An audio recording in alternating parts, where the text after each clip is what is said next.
ദിവസങ്ങളായി തുടരുന്ന CPIM SDPI സംഘർഷത്തിന് പിന്നാലെ തിരുവനന്തപുരത്ത് ആംബുലൻസുകൾക്ക് നേരെ ആക്രമണം. നെടുമങ്ങാട് ജില്ലാ ആശുപത്രിയുടെ മുന്നിൽ പാർക്ക് ചെയ്തിരുന്ന DYFI ബ്ലോക്ക് കമ്മിറ്റിയുടെ ആംബുലൻസ് കത്തിച്ചു. വാഹനം പൂർണ്ണമായി കത്തിനശിച്ചു. കരകുളത്ത് SDPIയുടെ ആംബുലൻസ് മുഖംമൂടി ധരിച്ചെത്തിയ സംഘം അടിച്ചു തകർത്തു. അക്രമത്തിന്റെ CCTV ദൃശ്യങ്ങൾ 24-ന് ലഭിച്ചു.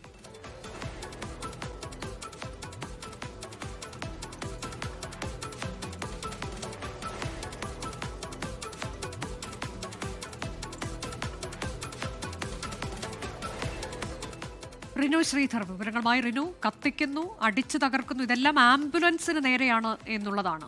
നിർഭാഗ്യകരമാണ്. വിവരങ്ങൾ.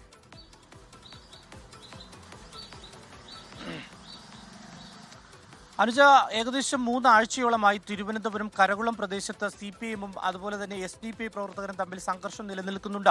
പോലീസ് അടക്കം അവിടെ വലിയ രീതിയിൽ ക്യാമ്പ് ചെയ്യുന്ന ഒരു സാഹചര്യവും നിലനിൽക്കുകയാണ്. ഇന്നലെ വൈകുന്നേരത്തോടു കൂടി CPIM-ന്റെ കരകുളം ബ്രാഞ്ച് സെക്രട്ടറിയെ വീട് കയറി മർദ്ദിക്കുന്ന ഒരു സാഹചര്യത്തിലേക്ക് പോയത് SDPI പ്രവർത്തകരുടെ ഭാഗത്തു നിന്നാണ് അത്തരമൊരു ഇടപെടൽ നടപടി ഉണ്ടായത് എന്നുള്ളതാണ്. തുടർന്നാണ് വൈകുന്നേരം, അതായത് രാത്രി ഏകദേശം 11 മണിയോടുകൂടി SDPI പ്രവർത്തകന്റെ വീടിന് മുന്നിൽ പാർക്ക് ചെയ്തിരുന്ന ആംബുലൻസും അതുപോലെ തന്നെ കാറും ബൈക്കും ഉൾപ്പെടെ ഒരു സംഘം എത്തി അടിച്ച് തകർത്തത്. അത് മുഖംമൂടി ധരിച്ചിരുന്നു. DYFI പ്രവർത്തകരാണ് എന്നുള്ളതാണ് SDPI പ്രവർത്തകർ ആരോപിക്കുന്നത്. അതിനുശേഷം രാത്രി 12 മണിയോട് കൂടിയാണ് നെടുമങ്ങാട് ആശുപത്രിക്ക് മുന്നിൽ പാർക്ക് ചെയ്തിരുന്ന, സാധാരണഗതിയിൽ ആംബുലൻസുകളെല്ലാം അവിടെ പാർക്ക് ചെയ്തതിനു ശേഷം ഡ്രൈവർമാർ മടങ്ങാറാണ് പതിവ്. അങ്ങനെ പാർക്ക് ചെയ്തിരുന്ന DYFI നെടുമങ്ങാട് ബ്ലോക്ക് കമ്മിറ്റിയുടെ ആംബുലൻസ് കത്തിക്കുന്നത്. അത് SDPI പ്രവർത്തകർ എന്നുള്ളതാണ് ഇവർ ആരോപിക്കുന്നത്. DYFI-യും CPIM-ഉം ആരോപിക്കുന്നത്. എന്തായാലും അല്പസമയം മുമ്പ് DYFI-യും അതുപോലെ തന്നെ CPIM-ന്റെയും നേതൃത്വത്തിൽ വലിയ രീതിയിലുള്ള ഒരു പ്രതിഷേധം നെടുമങ്ങാട് നടന്നിട്ടുണ്ട്. എന്തായാലും 2 സംഘർഷങ്ങളുമായി ബന്ധപ്പെട്ടുകൊണ്ട് നേരത്തെ തന്നെ പോലീസ് കേസെടുത്തിട്ടുണ്ട്.